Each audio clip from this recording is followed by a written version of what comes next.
Hablamos de este tema que ha sido noticia en el mundo, una crisis migratoria masiva que ha sacudido la frontera entre Marruecos y España tras el ingreso de unos 50.000 migrantes a Ceuta a finales precisamente de estos días impulsados por falsos rumores de apertura de fronteras. Vamos a hablar a esta hora de este tema que además tiene al parecer un origen político y por eso vamos a entender un poco lo que está ocurriendo en materia migratoria. Silvana Insignares es la decana de División de Derecho y Ciencia Política, además Relaciones Internacionales de la UNINORTE. Nos acompaña hasta ahora, bienvenida, gracias por estar en Noticias Caracol en Vivo. Gracias a ustedes por la invitación. Yo quiero arrancar con esa pregunta de entrada. ¿Qué hay detrás de esta crisis migratoria? Si ustedes lo han podido de pronto analizar.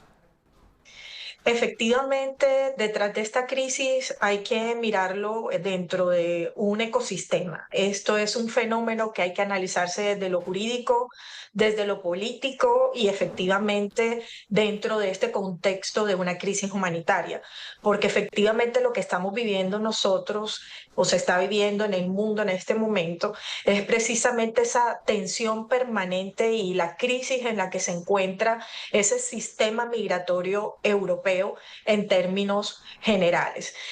El contexto político, por así decirlo, de este fenómeno está permeado por muchas razones. Se pueden analizar desde el punto de vista de tensiones directas entre España y Marruecos. Muchas veces puede decirse posiblemente por algunas decisiones que el gobierno del presidente Pedro Sánchez ha tomado recientemente, acercándose a un país como es Argelia, que resulta ser un aliado estratégico para España, pero que genera muchas tensiones en esos temas de aliados con Marruecos definitivamente. Entonces, todo esto ha generado tras la información o desinformación que viene de manera directa desde España y, por ejemplo, desde la última sentencia del Tribunal Supremo español, ha generado que esta desinformación permee durante mucho tiempo, durante los últimos meses, a esta población, a todo esto, lo que es el continente africano y que se genere obviamente estas estampidas masivas de personas generando la crisis humanitaria en la que nos encontramos. Quiero que veamos las imágenes por completo para darle tres datos a nuestros usuarios y ya sigo conversando con mi invitada porque la gran mayoría ya ha retornado a territorio marroquí de manera o voluntaria o mediante devoluciones. Número uno, dato número uno. Dato dos, se habla de al menos 57 personas que fallecieron o ahogadas o durante la avalancha que se presentó allí en los límites fronterizos. Tres, cerca de 48.300 personas regresaron a Marruecos tras constatar la falta de refugio y alimentos en esta ciudad, la de Ceuta que estábamos mencionando. Y hay, por supuesto, pronunciamiento del presidente del gobierno español, Pedro Sánchez, que ha hablado y ha calificado este hecho como una violación a la integridad territorial. Pero entonces quiero irme a esa parte, invitada, quiero preguntarle, decana, por el tema de los conflictos en materia fronteriza que han tenido históricamente, por ejemplo, Marruecos y España. Sí, quiero decirle a la audiencia que estos fenómenos que estamos viviendo no son recientes, no son efectivamente de estos días, ya se ha venido generando estos procesos y estos flujos migratorios de manera constante. Y uno de los que también fue muy, digamos, mencionado, justo coincidió después de la salida de la pandemia. Y casi siempre está permeado por entornos políticos porque por ser precisamente o por encontrarse Ceuta y Melilla en territorio africano, es, por así decirlo, una carta de negociación que utiliza, por así decirlo, Marruecos cuando quiere realizar algún tipo de presión política o conseguir recursos adicionales o algún tipo de arreglo con el gobierno español. Entonces son situaciones que se han venido presentando de manera permanente. Pero sí quiero llamar la atención que en este momento se está viviendo en España, pero que no han sido los otros territorios o los otros estados miembros europeos ajenos a estos flujos migratorios de manera irregular y descontrolada.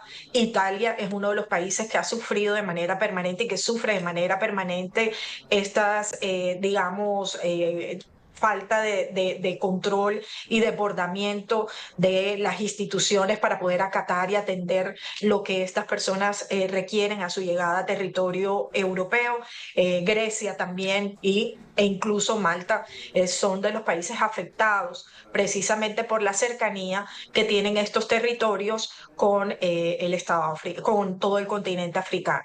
Es decir, que aquí vemos dos elementos importantes, decana. Uno, claro, naturalmente todo el problema humanitario que se ha presentado, es decir, temas que hay exigencias de los migrantes, pero dos, también un tema político que desencadena en esta crisis migratoria, que como dice usted, no es nuevo, pero las imágenes sí son supremamente llamativas por lo ocurrido en las últimas horas.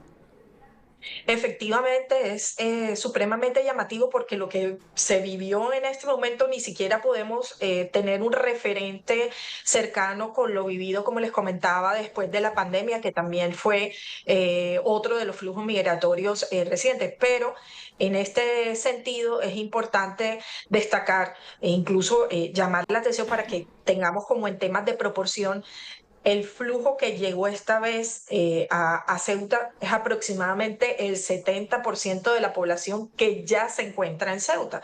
La gente, y es decir, los migrantes irregulares, como bien lo han anotado, muchos han retornado, pero el flujo se mantiene, es decir, retornan, pero sigue regresando o sigue llegando mucha gente. Y estas personas que han retornado han sido, digamos, fruto de llegar al territorio y darse cuenta que de pronto toda la desinformación que le dieron desde sus territorios de origen no lo comprobaron en el territorio y se dieron cuenta que no era real. Están completamente desbordados, desatendidos. Hay una explosión, digamos, de todos los centros de acogida. No hay lugar para poder atenderlos y, por supuesto, se está creando ya la crisis humanitaria dentro del territorio. Hay un tema, decana, que quiero que conversemos. No tengo muchos datos, pero sí me han pasado la información también de un tema del primer empleo de los marroquíes, que también rechazan en torno a esto que han provocado, digamos, en esta crisis migratoria, porque están haciendo unas exigencias. ¿Usted tiene información al respecto? Eh, Parte de lo que, bueno, de los testimonios de los marroquíes que han llegado de manera directa al territorio español están ligados a señalar la falta de oportunidades que tienen efectivamente en su territorio de origen. Hay estándares y, por así decirlo, un porcentaje muy elevado en la población juvenil, 18, 24 años, en los cuales se observa efectivamente que no hay oportunidades laborales, no hay oportunidades para ingresar tampoco al sistema educativo. Entonces, todo esto ha sido como una, yo denomino una especie de olla de presión que ha hecho que toda la población, y sobre todo los jóvenes, decidan atravesar o digamos tener este tipo de travesías, porque realmente no existen y no tienen oportunidades. Es importante destacar y tener en cuenta, por ejemplo, que no es la primera vez que en territorio africano se viven este tipo de crisis y que han generado movimientos muy fuertes. Por ejemplo, 2011, la denominada Primavera Árabe, Túnez, el efecto dominó que creó en los otros estados árabes. Entonces hay que tener en cuenta que están en un proceso, por así decirlo, complejo en los temas sociales y el territorio español. Nuevamente les digo que hay fruto de mucha desinformación, ha creado unas expectativas a estas personas que emigran de manera directa hacia España. Y una de esas es los temas de inserción en los temas de empleo, de educación, en los centros de acogida y específicamente en la entrega de subsidios por un periodo de tiempo a todas las personas que ingresan al territorio. Decana, mencionábamos hace unos segundos que se estima que cerca de 50.000 marroquíes ya han regresado a Marruecos. ¿Por qué? ¿Hay alguna razón? La razón del retorno precisamente está marcada por la realidad. Siempre que hay una expectativa y se coteja con lo que realmente ocurre en el sitio, pues obviamente se da, digamos, ese retorno de la población migrante. ¿Por qué? Porque no hay ningún tipo de garantía. Por un lado, encontramos que el gobierno ha desplegado a sus militares y al ejército en este tipo de territorios y obviamente saben que eso puede generar algún tipo de confrontación y violencia. Segundo, la falta de capacidad del Estado español, específicamente en Ceuta, de poder atender a la población migrante. No tienen capacidad instalada para realizarlo y por supuesto la gente decide retornar a su país de origen, porque saben que no lo van a lograr. Y adicionalmente, dentro de la información han sido, digamos, ya claros y enfáticos en decir que no hay posibilidad de que ingresen de manera automática ni a otro país de la Unión Europea, ni al mismo territorio peninsular, de una Fíjese, manera pues automática. decana, esta es una frase muy coloquial y usted me permitirá o me excusará por ser tan coloquial, pero cuando hablan de eso tan bueno no dan tanto, al final pasa mucho en este caso porque ellos se dan cuenta al llegar justamente a estas ciudades, usted me las mencionaba, Ceuta, Melilla, pero definitivamente se dan cuenta que no hay, digamos, la alimentación, algunas condiciones básicas y por eso se da el retorno. ¿Estoy en lo correcto?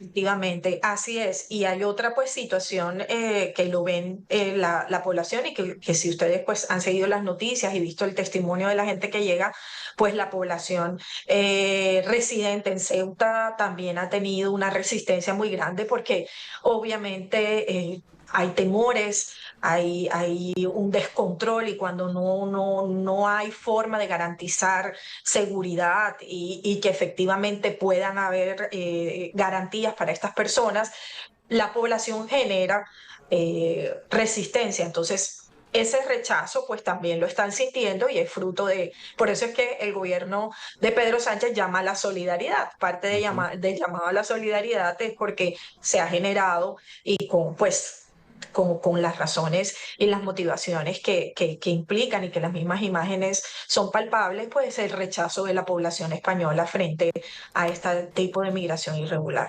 Y con esto la despido, decana, hablando del tema de, por ejemplo, del tapón del Darién, que también ha sido históricamente una crisis migratoria, pero fíjese que esto está en la región y no está alejado a lo que vemos en estas imágenes allí en la frontera entre Marruecos y España. Es decir, la reflexión que quiero también invitarla a dar es un tema de crisis migratoria mundial, ¿no?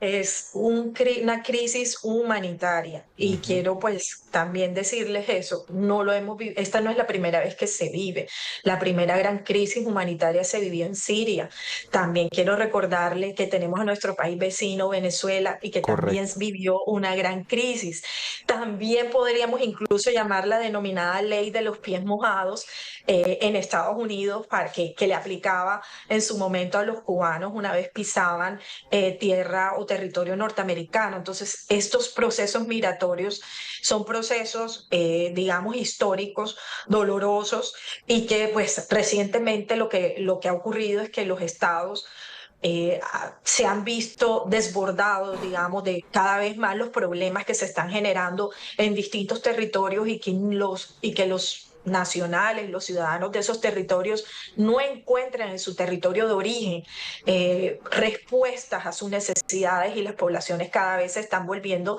más vulnerables frente a sus realidades. Entonces, por supuesto, se crean estas oleadas migratorias y estas crisis humanitarias. La ONU estima que el 3,7% de la población, estas cifras podrían ser mucho más, digamos, aumentarse, es población migrante en el mundo. Por eso le agradezco tanto estar con nosotros, decana de la División de Derecho y Ciencia Política de la UNINORTE, Silvana Insignares, además con todo el tema regional y sobre todo internacional. Gracias por acompañarnos con sus conocimientos.